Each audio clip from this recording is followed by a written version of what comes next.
امام اعظم ابو حنیفہ رحمۃ اللہ علیہ کے زمانے میں ایک آدمی رات کو گھر کی چھت پر اپنی شریک حیات کے ساتھ گپ شپ میں مصروف تھا کہ اچانک اس کی نظر آسمان کے چاند پر پڑی، جو کہ پورے جوبن پر تھا۔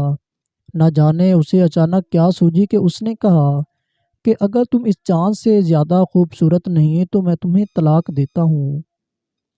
اب جب کہ اسے اس بات کا ادراک ہوا کہ بیوی چاند سے زیادہ خوبصورت نہیں ہے، تو اسے اپنی بیوی کی جدائی کا خوف ستانے لگا۔ اس سلسلے میں وہ فتویٰ لینے مختلف علماء کرام کے پاس چکر کاٹنے لگا۔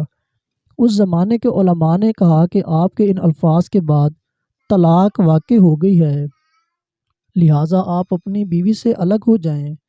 بیچارہ بہت پریشان کہ کرے تو آخر کیا کرے، جائے تو کہاں جائے۔ اسی پریشانی میں آخرکار امام اعظم ابو حنیفہ رحمۃ اللہ علیہ کی مجلس میں پہنچا اور اپنا دکھڑا سنا دیا کہ حضرت جذبات کی رو میں بہک کر میں نے یہ الفاظ بول دیے، اب میں کیا کروں، آپ کوئی حل بتا دیجئے۔ امام اعظم ابو حنیفہ رحمۃ اللہ علیہ فرمانے لگے کہ اس میں پریشانی کی کیا بات ہے، تمہاری بیوی چاند سے تو کیا تمام دیگر مخلوقات سے زیادہ خوبصورت ہے، جاؤ تمہاری اور تمہاری بیوی کی طلاق نہیں ہوئی، اپنی بیوی کے ساتھ تم رہ سکتے ہو۔ اب جب اس زمانے کے اماموں کو یہ معلوم ہوا تو انہوں نے امام کو آڑے ہاتھوں لیا کہ خود کو زمانے کا امام کہنے والا سر عام زنا کے فتوے دے رہا ہے۔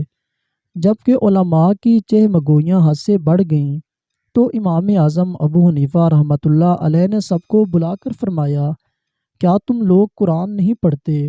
سب نے کہا کہ کیوں نہیں؟ تو امام صاحب نے فرمایا کہ پھر آپ سب قرآن کی سورہ 3 کی آیت نمبر 4، البتہ بے شک ہم نے انسان کو خوبصورت ترین مخلوق پیدا فرمایا ہے، پہلے انجیر، زیتون، جبل طور اور شہر مکہ کی قسم اٹھائی اور مزید فرمایا کہ ہم نے انسان کو خوبصورت ترین مخلوق پیدا فرمایا ہے۔